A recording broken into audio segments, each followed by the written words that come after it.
निश्चित रूप से जनता मन बनाए बैठी थी। ऐसा कोई घर नहीं, ऐसा कोई व्यक्ति नहीं जो अपने नेता मोदी जी के लिए नहीं खड़ा है। जंगल राज हो गया था 2017 से पहले उत्तर प्रदेश।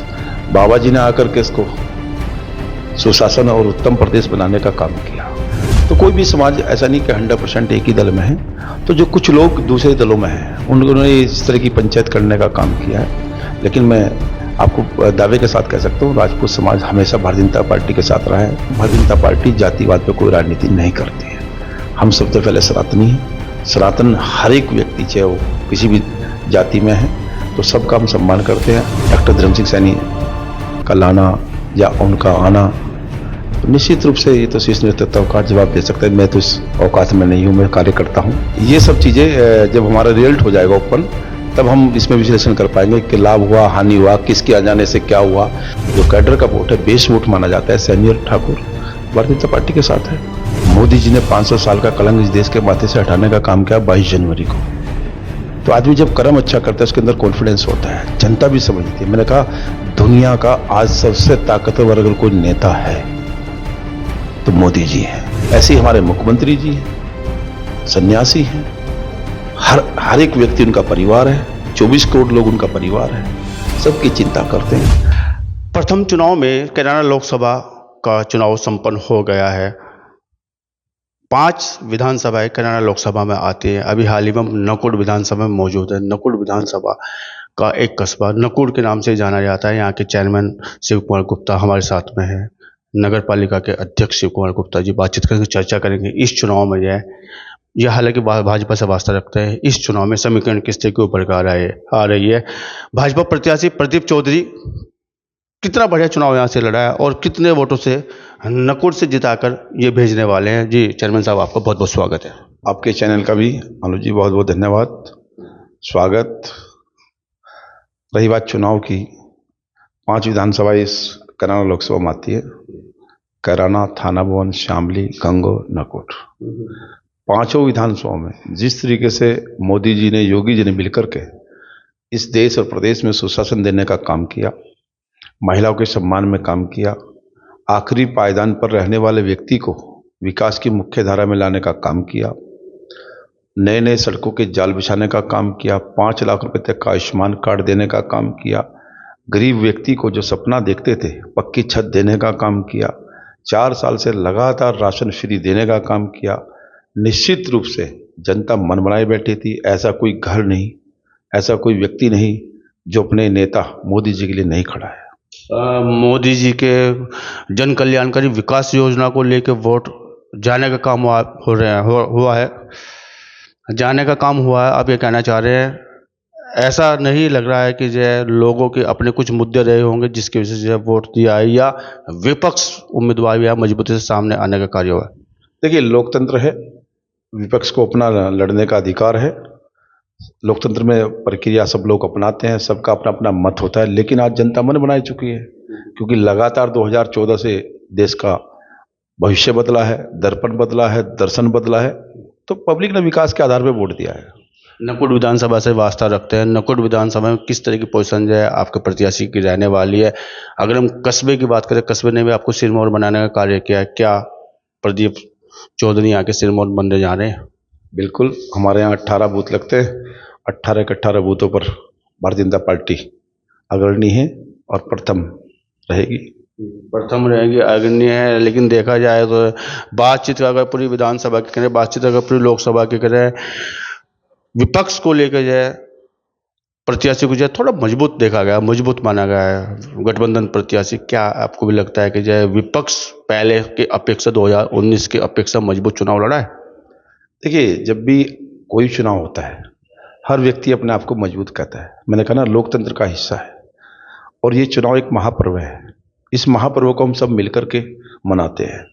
लेकिन जो जनहित में काम करती है कोई भी पार्टी हो, जनता को सब पता है कौन मजबूत है, कौन कमजोर है। ये मुझे बताने की जरूरत नहीं है। 2014 से लेकर के 2017 के बाद उत्तर प्रदेश बदला है। यहाँ की कानून व्यवस्था बदली है। जंगल राज हो गया था 2017 से पहले उत्तर प्रदेश। बाबा जी ने आकर के इसको सुशासन और उत्तम प्रदेश बनाने का काम किया। तो जनता को सब पता है। आज किसान से लेकर मजदूर, मजदूर से लेकर किसान, बड़ा व्यापारी, व्यापारी छोटा व्यापारी, आम जन हमारी बहनें हैं, सब लोग सुरक्षित हैं। चाहे प्रदेश का मामला हो, चाहे देश का मामला हो। जिस तरह की विकास की गंगा बहाने का काम भारतीय जनता पार्टी के नेतृत्व में हुआ है, मोदी जी और योगी जी के नेतृत्व में हुआ है, तो निश्चित रूप से इसमें कोई संकोच करने वाली बात नहीं है। हम भारी मतों से चुनाव जीत रहे हैं। चैनमैन साहब, आप राजनीति करने वाले व्यक्ति, राजनीतिज्ञ है। जिस तरह के जातीय विरोध उभर के सामने आया, चाहे वो सरसावा की पंचायत रही हो सैनी समाज की, चाहे वो जो है नरोत्तम है राजपूत समाज की पंचायत रही हो, यहाँ तक कि जो है अगर हम सरसावा की बात करें, विपक्ष के उम्मीदवार को जब मंच पर बैठाने का कार्य करें, कैसे देखते हैं? क्या उसका कोई लाभ या हानि भाजपा प्रत्याशी को हो सकती है? देखिए, कोई भी समाज हो, सैनी समाज हो या हमारा सम्मानित राजपूत समाज हो, सभी समाजों ने पहले भी भारतीय जनता पार्टी के साथ रहने का काम किया है। और कुछ लोग ऐसे होते हैं जो विपक्ष के नेतृत्व में भी काम करते हैं, विपक्षी पार्टी में भी हैं। तो कोई भी समाज ऐसा नहीं कि 100% एक ही दल में है। तो जो कुछ लोग दूसरे दलों में हैं, उन्होंने इस तरह की पंचायत करने का काम किया है। लेकिन मैं आपको दावे के साथ कह सकता हूँ, राजपूत समाज हमेशा भारतीय जनता पार्टी के साथ रहा है। और जब से पार्टी का गठन हुआ है तब से लेकर आज तक बेसोट माना जाता है। सैनी समाज भी अपने आप में ऐसा नहीं गौरवंती महसूस है। हमारे डिप्टी सीएम है, बराबर के प्रदेश में भारतीय जनता पार्टी ने इतना बड़ा काम किया है जो कभी सोच नहीं सकते थे सपने में भी कि हरियाणा में भी सैनी कोई मुख्यमंत्री बन सकता है। तो भारतीय जनता पार्टी ने हर समाज को सम्मान देने का काम किया। दूसरी बात मैं आपको बता दूं, भारतीय जनता पार्टी जातिवाद पर कोई राजनीति नहीं करती है। हम सबसे पहले सनातनी हैं। सनातन हर एक व्यक्ति, चाहे वो किसी भी जाति में है, तो सबका हम सम्मान करते हैं। आप द्रौपदी मुर्मू को देख लीजिए, दलित समाज से आती है। अब बेबी रानी मौर्य को देख लीजिए, आगरा से, पहले राज्यपाल बना, प्रदेश में मंत्री बना रखा है। आप हमारे केशव प्रसाद मौर्य जी को देख लीजिए, डिप्टी सीएम पहले भी थे, हारने के बाद भी डिप्टी सीएम बनाया क्योंकि उनकी काबिलियत थी। तो काबिलियत के आधार पर यहाँ सबको उतना ही मिलता है। जो देश के लिए काम करना चाहता है, प्रदेश के लिए काम करना चाहता है, राष्ट्र निर्माण में अपनी भागीदारी काम करना चाहता है, वो किसी भी पायदान पर रह के खड़ा है, तो भारतीय जनता पार्टी उसको अपना सम्मान देने का काम करती है, उसका मतलब सदुपयोग करती है राष्ट्र निर्माण में। अब बड़ी देर कर दी हजूर आते आते। बात कर रहा हूँ पूर्व मंत्री डॉक्टर धर्म सिंह सैनी की, कैसे देखते हैं? देखिए, ये शीर्ष नेतृत्व का सवाल है, मेरा नहीं है। डॉक्टर धर्म सिंह सैनी का लाना या उनका आना, तो निश्चित रूप से ये तो शीर्ष नेतृत्व का जवाब दे सकता है। मैं तो इस औकात में नहीं हूँ, मैं कार्यकर्ता हूँ। शिव कुमार गुप्ता जी क्या यह बता सकता है कि अगर वो 2 महीने पहले आ जाते, 6 महीने पहले आ जाते, तो उसका माकूल असर होता? 2 दिन पहले आए हैं, उतना इफेक्ट नहीं डाल पाए डॉक्टर धर्म सिंह सैनी। कैसे देखते हैं आप? जाए क्या उनका पूरा लाभ? कद्दावर नेता माना जाता है समाज के, और वैसे बात करें सभी समाज के कद्दावर नेता माना जाते हैं। देखिए, अगर शब्द का कोई जवाब नहीं होता, अगर तो कुछ भी हो सकता है। डिक्शनरी में आता है। ये तो डिक्शनरी का एक ऐसा शब्द है कि इसको अगर का कोई जवाब नहीं होता। लेकिन इतना जरूर मैं कहूँगा कि ये सब चीज़ें जब हमारा रिजल्ट हो जाएगा ओपन, तब हम इसमें विश्लेषण कर पाएंगे कि लाभ हुआ, हानि हुआ, किसके आ जाने से क्या हुआ। मैं खाली डॉक्टर धर्म सिंह सैनी की बात नहीं करना चाहता। कोई भी व्यक्ति जो भी दल में आते हैं या दल से जाते हैं, उनका नुकसान और नफ़ा तब पता लगता है जब अपना पोल खुलता है। तो मैं इस बारे में कोई टिप्पणी नहीं करना चाहता किसी बारे में। कैसे खुलने वाला है पोल आपका? बढ़िया। डॉक्टर धर्म सिंह सैनी भी पहले कैबिनेट मंत्री रहे भाजपा में। सैनी समाज का पूर्णतः विश्वास भारतीय जनता पार्टी में रहा। आज से नहीं, जब से पार्टी का गठन हुआ, मैंने अभी बोला, सैनी समाज को बड़ा नेतृत्व देने का काम जिलाध्यक्ष सैनी समाज से, यहाँ मिनिस्टर सैनी समाज से। ऐसी बात नहीं, सैनी समाज का पूरा पूर्णतः सहयोग भारतीय जनता पार्टी के साथ रहा है। और ऐसे हमारे राजपूत समाज का जो कैडर का वोट है, बेस वोट माना जाता है, सैनी और ठाकुर भारतीय जनता पार्टी के साथ है। भाजपा बोल रही है कि जो 80 पार, 400 पार, क्या आप भी बोलेंगे 92 पार, 92,000 पार? नहीं, देखिए, ये तो अपने काम के ऊपर, अपने कर्मों के आधार पर आदमी बोलता है। भारतीय जनता पार्टी ने उस तरह का कर्म किया है। मोदी जी ने 500 साल का कलंक इस देश के माथे से हटाने का काम किया 22 जनवरी को। तो आदमी जब कर्म अच्छा करता है, उसके अंदर कॉन्फिडेंस होता है, जनता भी समझती है। मैंने कहा, दुनिया का आज सबसे ताकतवर अगर कोई नेता है तो मोदी जी हैं। इस देश में अगर पहली बार 70 साल की आज़ादी के बाद इस तरह का व्यक्ति देवता रूप अगर मिला है तो मोदी जी है। 140 करोड़ लोगों को अपना परिवार मानता है तो मोदी जी है। आखिरी पायदान पर रहने वाले मजदूर किसान की अगर चिंता करता है तो मोदी जी है। क्योंकि मोदी जी ने ग्राउंड पर काम किया है। चांदी का चम्मच लेकर पैदा नहीं हुए मोदी जी। मोदी जी ने राजस्थान में साइकिल पर घूम घूम कर, हरियाणा में घूम घूम कर लोगों को देखा है कि किस तरह की समस्या ग्राउंड पर होती है। देश में पहली बार ऐसा प्रधानमंत्री बना है जिसे मजदूर की भी चिंता है, किसान की भी चिंता है, व्यापारी की चिंता है, बहनों की भी चिंता है और नौजवानों की भी चिंता है। तो ऐसा व्यक्ति जो हर अनुभव लिए बैठा है, गुजरात में लगातार लंबे समय तक मुख्यमंत्री का नेतृत्व किया, मुख्यमंत्री रहे, इस देश का नेतृत्व 2 बार करे, तीसरी बार करने जा रहे हैं। तो निश्चित रूप से आपने देखा होगा, पहले जब विदेश में यहाँ के प्रधानमंत्री जाते थे 2 फुट का कारपेट डलता था। उस सम्मान को, भारत माँ के सम्मान को कितना बढ़ाया मोदी जी ने। आज दुनिया मोदी जी की तरफ देख रही है। पहले भारत दुनिया को देखता था, लेकिन 2014 के बाद इतना बड़ा बदलाव हुआ। आज दुनिया भारत को देखती है कि भारत बोलेगा क्या, मोदी जी बोलेंगे क्या। चाहे यूक्रेन रूस का युद्ध रहा हो, चाहे आर्थिक मामलों का पूरे वर्ल्ड की आर्थिक स्थिति के विषय रहा हो, चाहे G20 का अध्यक्षता का विषय रहा हो, चाहे भारत और पाकिस्तान का विषय रहा हो, चाहे चीन और भारत का विषय रहा हो, चाहे अमेरिका और भारत को लेकर के बड़ी अर्थव्यवस्था का विषय रहा हो, चाहे अरब कंट्री से तेल आने का विषय रहा हो।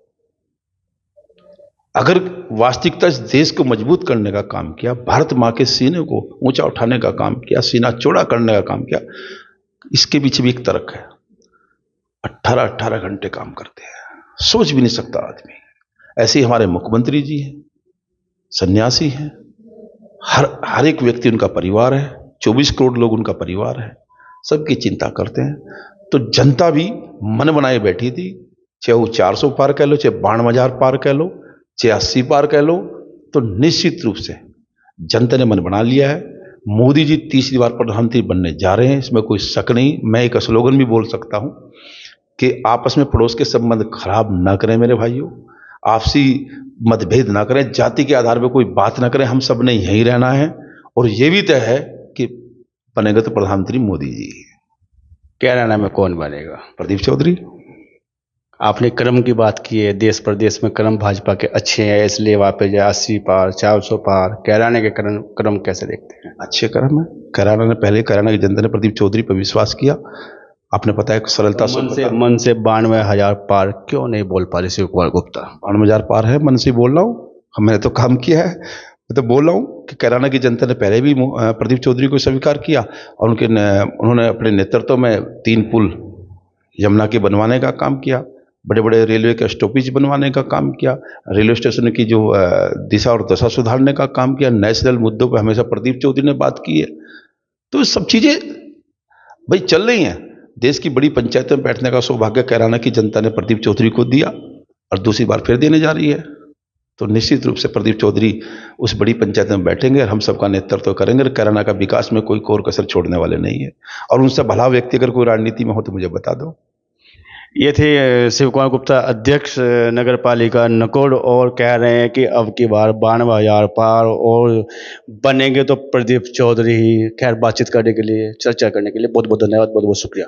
धन्यवाद आपका, बहुत बहुत धन्यवाद। GD न्यूज़ की सभी वीडियोस देखने के लिए YouTube पर सब्सक्राइब कीजिए GD न्यूज़ चैनल को, और Facebook पर वीडियोस देखने के लिए GD न्यूज़ चैनल को लाइक और फॉलो करें।